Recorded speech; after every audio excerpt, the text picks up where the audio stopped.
Bars is back. Santa Ant. Oh God. What's up with? Attention all my business owners, if you would like to advertise your business right before each video that we do here on Hip Hop News Uncensored, make sure you email us right now. Advertise at hiphopun.com. Advertise at hiphopun.com. Ask about our holiday specials. Uncensored is the vibe, so subscribe. Hip Hop Uncensored is the vibe, so subscribe. Being a female hip hop pioneer, not only in the Bay Area but beyond, we lost another female hip hop pioneer out in Tennessee, as Gangsta Boo. Can you speak on how you felt when you heard the loss? Any fond memories that you may have had with Gangsta Boo, and how you just feel about the entire situation of a lot of? It seems like there's beginning to be a shift, not only in hip hop but female hip hop, where we're starting to lose some people, good people, and the transition is looking kind of scarce. I'll put it that way. So what do you think about the entire thing? Wow, that's a really good question. It's interesting because, seeing a woman, go like that in hip hop, that kind of, have my eyeballs going up. And I look in the spirit a lot of times to try to see what God is doing, and it just made me think about, wow, is this a message? Because, we've gotten so empowered as women. It's too much women empowerment. I think we are over empowered, to be honest with you. And I love women. I have a women museum, but I refuse to just make the museum, her museum, to be only women. Women and girls, great. Prioritizing minority girls and women, because we have to keep a certain amount of Black women to be role models that are positive, for our future. Otherwise, if we only seeing this foolishness, sex, money, alcohol, drugs, booty popping, stripping, stanking, humping the air, smoking. Every time you turn on the TV, somebody smoking a bong or this and that. If we continue to see Black women doing that, and that's all that these girls is seeing, it's not fair to them. So, so I definitely try to address and highlight Black women based around this museum situation, bringing this up as we are talking about Gangsta Boo. But we also have a community wellness element to the museum. We're for the overall community, the wellness of the overall community, which is preventing violence, keeping a healthy statute, having those conversations, and for arts, healthy arts, how to use it in a positive way.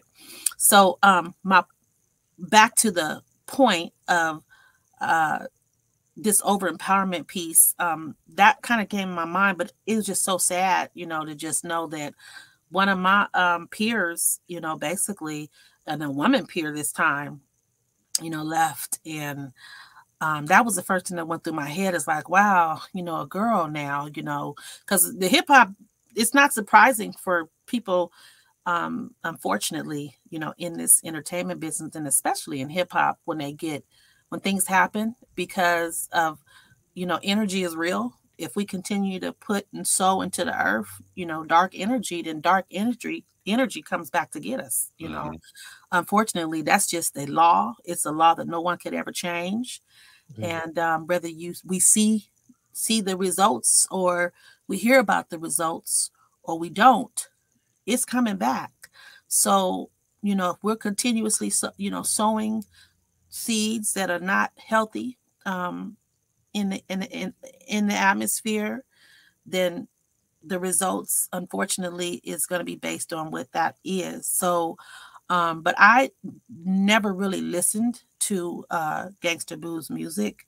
I kind of put a deaf ear to hip hop for a very long time, because I got tired of hearing the same stuff. I'm the type of person, I like to advance, I like to grow.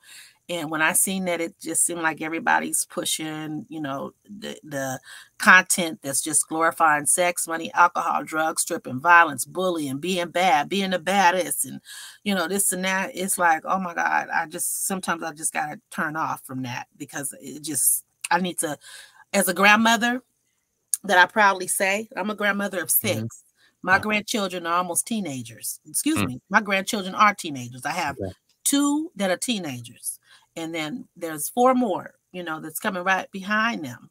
So, as a woman in general, as a Black woman, that, I took pride in my mother saying, you Black, so you got to be so much better, than the other races, because they're going to put you in a box, and, you have to be able to stand up. And so just a level of Black woman pride. I just had, grew up with that. And just, of course, growing up in society, you have to have a well-rounded approach to this life, and you can't have a well-rounded approach in order to survive and be successful and healthy mentally, physically, spiritually, by only listening to one message, and so I had to cut off. So I never really listened to her as much as others may have, and not just her, but many others, because I just can't take no more. Everybody sound the same, it's recycle game, and it really ain't game no more, because you can only talk about, back in the day when I put out music, as I still am putting it out, it was okay to be sexy. I got a song called Can You Handle This? It was a little sexy song. I had my little fun, went through that little run for a second, but came back in. We didn't really just give away sex. It wasn't like, here, baby, come get it. I'm the nastiest, so come get me because I'm nasty. Right. I can hump you the best. I got the wet ass P, P-U-S-S-Y. I just, that's just, it's untasteful to me. I don't want the public seeing me be nasty. You know what I'm saying? Right. You feel me? It's like, I can be stanky. I can be nasty too sometimes. And I am, I'm woman, all woman, every bit, and love me a brother. You know what I mean? And then have plenty of it and know how to take care of it the way it's supposed to be done. And it don't take a whole lot to get it done. You feel me? But I don't want the world seeing me be nasty. That's, to me, it's too much. That's a little too much. So that's just what it seemed like. Everybody want to be nasty, or they want to be bad, or they want to, do drugs or pop pills. And so I'm in the game, but I don't like the level of hip hop. I don't like what it's doing. It's sickening, actually.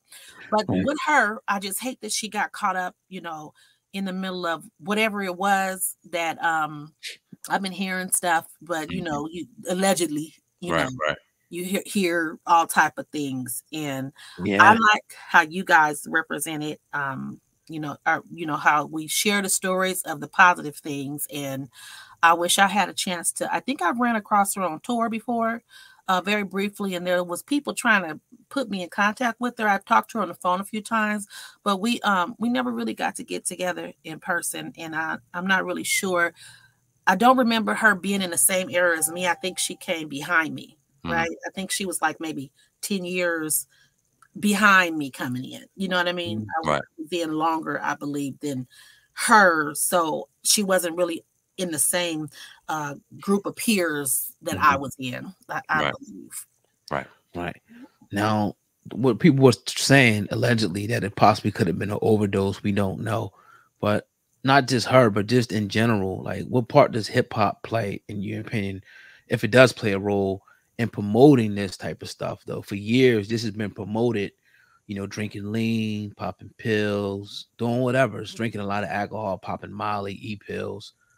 In your opinion, does hip hop play a role?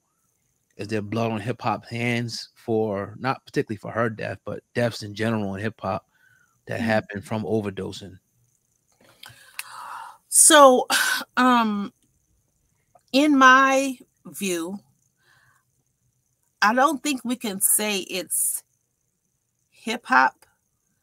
I think we can say it's the level of where we allow agendas to take us, and where we allow ourselves to get off our square. And then we kind of limit with the type of people that we hang out with and the things that we do in life. And we start worshiping the aura of unhealthy spaces when you don't have the balance. Because, you can have all kind of people, in hip hop, they abuse you. They make you feel like you got hit. It's over in 2 weeks. Okay, you done. Like they was talking about Sweetie, right? About her album. I heard somebody bringing that up in one of the YouTubes, because she only sold a couple of thousand compilation albums and Yeah. you know, and she got all these followers and this and that. And I'm just like, who cares? Like, how many albums have you sold? You know what I'm saying? If she sold one, you know, she sold a whole bunch before. So stop. You know, they'll beat the hell out of you in hip hop. You know, your fans, your peers, they come in your inbox talking about how they're going to talk about my bags probably. You see my bags? I'm going to talk about them first. These are natural bags under my eyes. I was born with these just like this. It's so cute. I got a granddaughter who has them too, just like me. She's 6. But anyway, and she looked just like me. It's so cute. But bottom line is, you know, this is what it is. You know, you got to know how to love yourself. And unfortunately, the hip hop, the aura of hip hop and entertainment and media, you know, everybody wants to be, you know, you're supposed to be perfect. And, you know, you got outsiders giving their opinion on what you should look like, what you should wear. You got to be strong in this game. You know what I mean?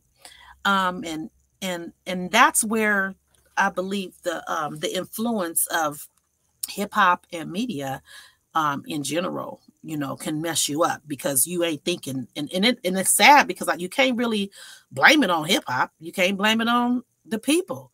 You have to blame it on you. We fall off.